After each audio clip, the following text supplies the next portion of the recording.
Bismillahirrahmanirrahim. Tibtum wa taba mamsyakum wa tabawwa'tum minal jannati manzilah. Salamullahi ta'ala alaikum wa rahmatuhu min ladunhu wa barakatuh. Alhamdulillahi wa kafa. Thumma salatu ma'asalam ala sayyidina nabiyyil mab'uth wa huwal mustafa wa ala alihi wa man sara ala nahjihi wa iktafa wa ba'd. Allahumma anfa'na bima 'allamtana wa'allimna ma yanfa'una wazidna ilman wazidna uluman tanfa'una. Allahumma arinal haqqa haqqa warzuqna ittiba'ah wa arinal batila batila warzuqna ijtinabah. Subhanaka la ilma lana illa ma 'allamtana innaka antal alimul hakim.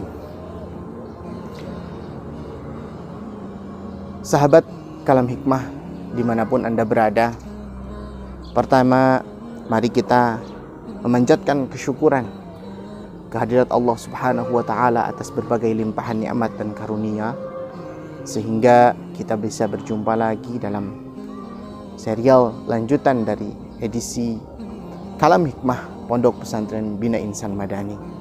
Semoga nikmat ini senantiasa Allah berikan, nikmat iman, nikmat Islam, nikmat sehat walafiat, nikmat kemudahan dan seterusnya. Ikhwatal iman rahimakumullah.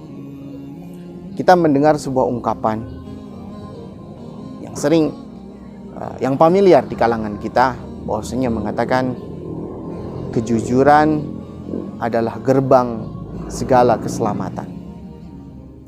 Kejujuran adalah pintu menuju kebaikan-kebaikan yang akan dialami oleh seseorang yang jujur. Ada sebuah kisah. Kisah ini terjadi dari kalangan salah seorang sahabat yang mulia, yaitu Abdullah ibnu Umar. Suatu ketika dalam sebuah perjalanan di tengah gurun, beliau bertemu dengan seorang pengembala kambing.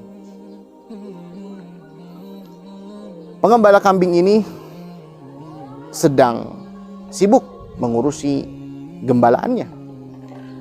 Lalu saat itu Ibnu Umar menghampirinya, lalu mencoba untuk menguji keimanan seorang pengembala kambing ini, lalu berkata, "Wahai pengembala kambing, bagaimana menurutmu kalau aku beli salah satu seekor di antara kambing yang sedang engkau gembala?" Kata seorang pengembala kambing, "Tidak mungkin. Ini adalah punya majikan saya, punya tuan saya, dan saya adalah seorang budak milik dia yang dia percaya."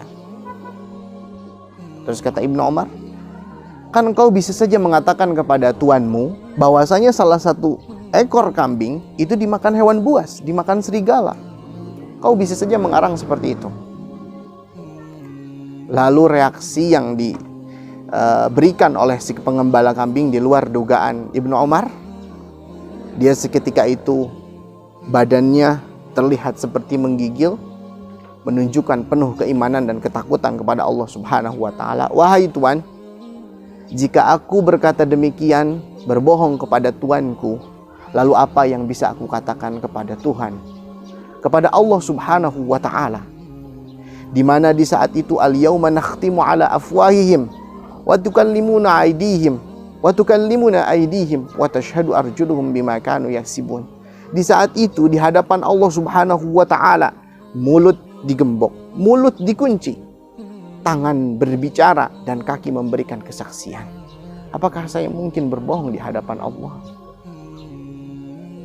Mendengar jawaban si pengembala tadi, Ibnu Umar tersentuh hatinya, lalu mengutus seseorang untuk memerdekakan si budak tadi, membelinya lalu dimerdekakan dari tuannya. Lihat, dari kisah luar biasa ini bisa kita ambil bahwasanya kejujuran seseorang menjadi pintu kebaikan dan pintu keberkahan bagi kehidupan dia. Di dunia saja bisa dipetik kebaikannya, apalagi di hadapan Allah di akhirat nanti. Itu salah satu pelajaran yang bisa kita ambil. Kemudian dari kisah ini juga kita bisa mengambil pelajaran kedua. Pelajaran kedua yang bisa kita ambil dari kisah ini adalah apa yang membuat seorang pengembala kambing ini termotivasi untuk senantiasa berkata jujur? Apa yang mencegah dia untuk berbuat bohong? Apa yang mencegah dia berbuat bohong? Kalau kita perhatikan dari kisah tadi, yang membuat dia terjaga dari bohong adalah ketakutannya kepada Allah Subhanahu wa ta'ala. Dia hadirkan Allah Subhanahu wa ta'ala di dalam hatinya, sehingga itu menjadi benteng lisannya dari berkata yang tidak jujur, berkata yang tidak bohong. Ya, ada sebuah ungkapan yang mengatakan bahwasanya kebohongan itu memerlukan kebohongan lain untuk menutupinya.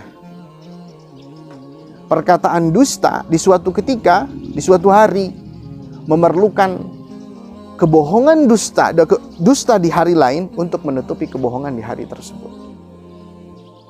Ya.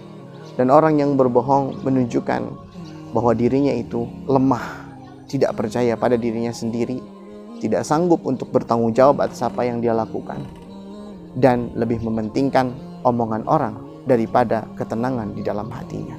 Orang yang jujur akan Allah berikan ketenangan dalam hatinya.